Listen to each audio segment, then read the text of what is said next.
All right. Shalom. I want to first start off giving all praises, honor, and glory unto Yahweh, Bahasham, Yahweh Shai, Bahasham, Rakar Kwadash. Double honors to the apostles and the elders of Great Millstone, the men that taught us this truth through the Spirit, and peace and blessings unto the elect of the nation of Israel. This is the brother Abadia from the GMS Houston camp, and I'm back with another video. And today is Sunday. What is today's date?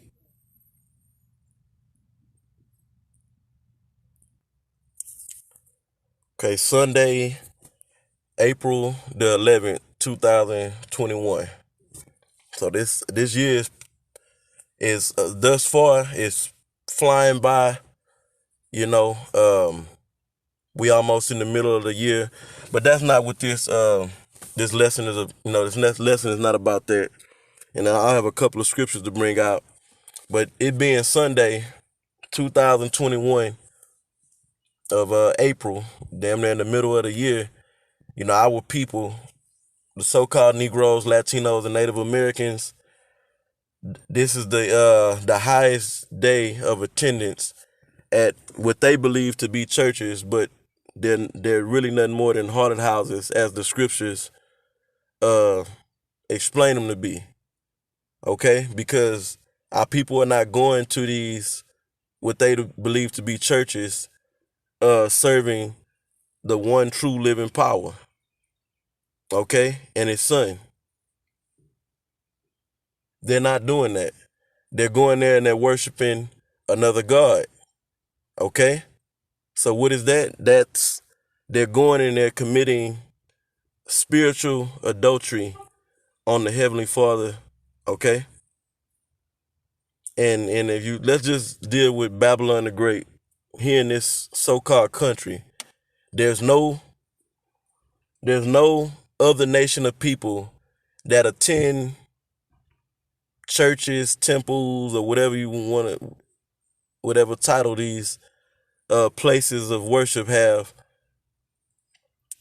than the so-called Negroes, Latinos, and Native Americans. They are the number one group of people in this country that are in attendance to these haunted houses. Okay, let's bring out the scriptures. This is Jeremiah. And real quick, they do it every Sunday.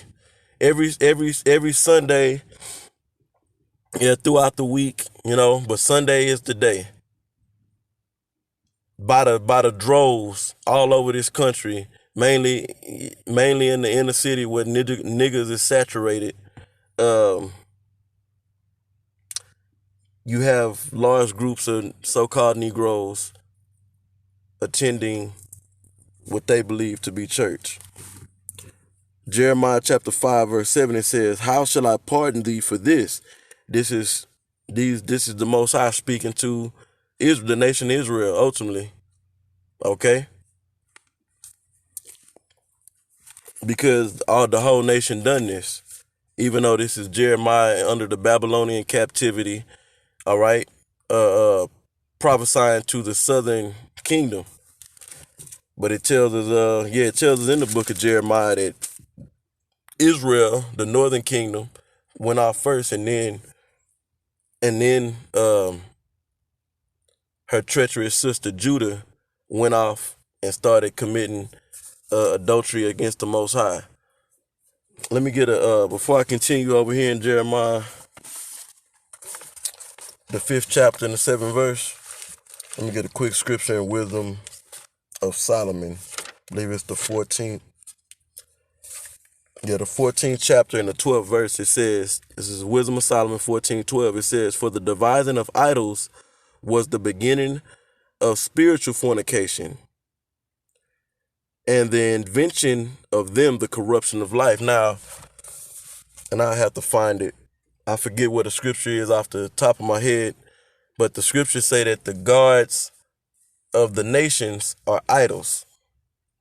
Okay, and they set up temples for these idols. The other nations have temples for their idols and a philosophy that goes with all of that, right? They have priests and whatnot, and that's okay for them because when they do it, they're not committing adultery because the Most High is not dealing with these other nations. They're not committing spiritual adultery. That's the Most High don't care about them dealing with their idols. He cares about the nation of Israel dealing with idols. Okay? So when it talks about the devising of idols was the beginning of spiritual fornication, that applies to the sons of God, which are the Israelites. Okay? The other nations can't fornicate on the Most High. Okay? That's why the scriptures say the Most High have only known us, and he only deal with us. As for his judgments, his statutes, the nations have not known them. Roughly paraphrasing. Right? I'm going to read that again. Wisdom of Solomon 14:12. It says, for the devising of idols was the beginning of spiritual fornication, and the invention of them, the corruption of life. And our people are still doing it to this very day. You know, if you ask them, no, they're going to tell you that, I'm serving God. I'm not dealing with another God or a idol. Okay? But they are. Let's go back to Jeremiah 5:7 and read. It says, how shall I pardon thee for this? Pardon means to forgive. The Most High is saying, how can I forgive you for this? For what? Let's read. Thy children have forsaken me. The word forsaken means to leave. All right? When a man and a woman is together, married, okay? And that woman says, you know what? I had enough. I'm leaving. She has just, and only in here in this, on the western side of the world, or in first world countries, you could say, which is y'all European, so-called European countries, they have it to where women can just get up and bounce and leave their man, and there's no repercussions for it, you know. But when a woman does that in this time we living in, she's forsaking her husband. All right, and what is she gonna go do? She's gonna go lay down with another man. So this is where we at right here on a spiritual level with the Most High and the nation of Israel. It says that children, okay, the Most High's children are the Israelites, have forsaken me when I had fed them to the full. Meaning when the Most High took care of us, he takes care of us, he gives us everything we need, ultimately, right? And even let's go back to the time where the Most High set us up in the land of Israel. All right, the land of Canaan, which became the land of Israel. He gave us everything: land, cattle, inheritance rights to, property. Had wives, everything. Gave us order.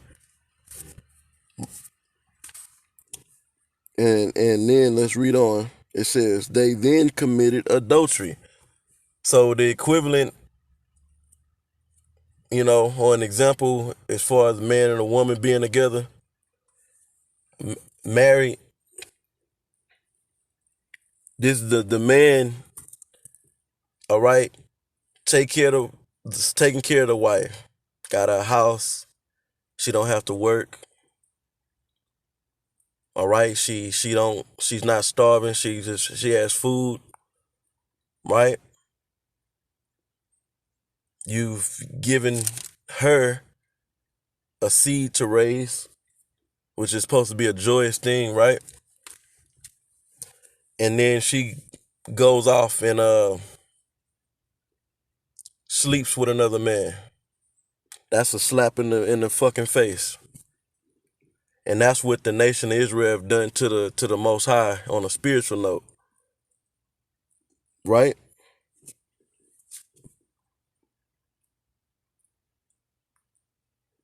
And what normally happens is when the woman go off and she sleep around, she's sleeping with either with another married man, okay, or she's selling for being a side hoe, or she'll go and sleep with a nigga that don't got shit. She'll go sleep with Tyrone in the hood. Fuck him. Because he got swag and all this other fantasy world bullshit. She'll let a nothing ass nigga that ain't putting a roof over her head, ain't buying her nothing to eat, ain't doing shit for her, right? And won't give the man that she's married to the time of the day. And that's what Israel has done to the most high. To this very day. And the scriptures say, the Most High asking the question, how shall I pardon thee for this, forgive thee for this? Really, we shouldn't be forgiven. But the Most High is full of mercy. He sent his son to ultimately forgive the whole nation of Israel. He sent his son to be a sacrifice to bring forgiveness for all our wickedness, to that the nation Israel committed. But that mercy and grace is first extended on to the elect of the nation. All right, let's go back to Jeremiah 5:7. It says, when I had fed them to the full, they then committed adultery. How did Israel commit adultery? By going off and worshiping idols. And normally to get access to the idols, you have to go to the temple or to these different temples, right? It says, and assembled themselves by troops in the harlot houses, because that's how you get access to go and worship the idol, which you're giving credit to the idol, saying, you give me everything. You provide, you make sure I eat, you make sure I'm taken care of on this planet Earth. You got to go to the temple. But the scripture's saying that there are no gods, that our people swore by them that are no gods, because there's no power in these. The modern day harlot house is these so-called churches. And they're going in there and they're idol worshiping another god. Got a picture of Caesar Borgia in there, and some cases they actually have the statue up.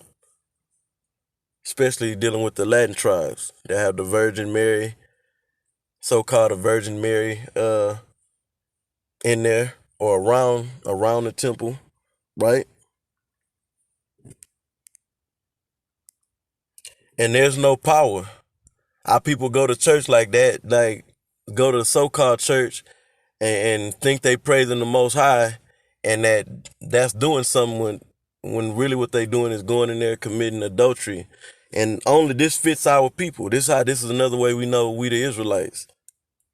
We are the ones that are going off in by the troops, it's the scriptures say, into these harlot houses. Okay? The scriptures tell us in Deuteronomy, the 28th chapter, the 64th verse, that the Most High was going to scatter us all over the earth. And there we should worship other gods that we haven't known, of wood and stone, roughly paraphrasing. And that's talking about these churches made out of wood and stone. That idol worship is taking place really mainly outside of our people actually bowing to a physical idol, whether it's an image of Caesar Borgia, Virgin Mary, or whatever the case is. The main way that they're doing it is by going up in these, what they believe to be churches, but they're a harlot house.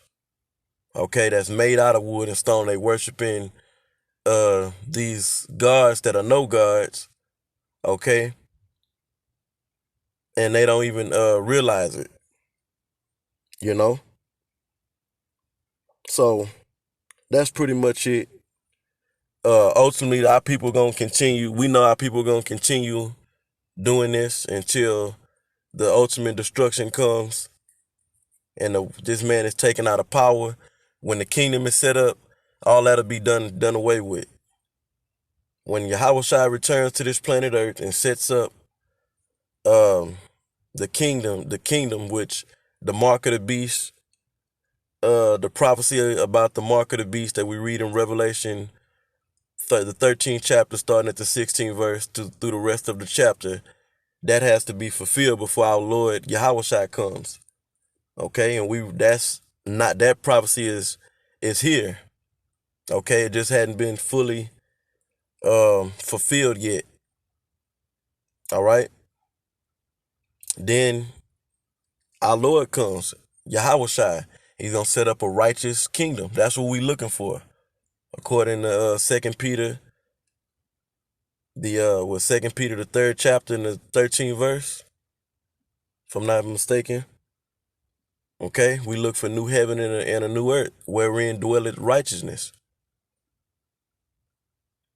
And we sick of watching, witnessing our people around.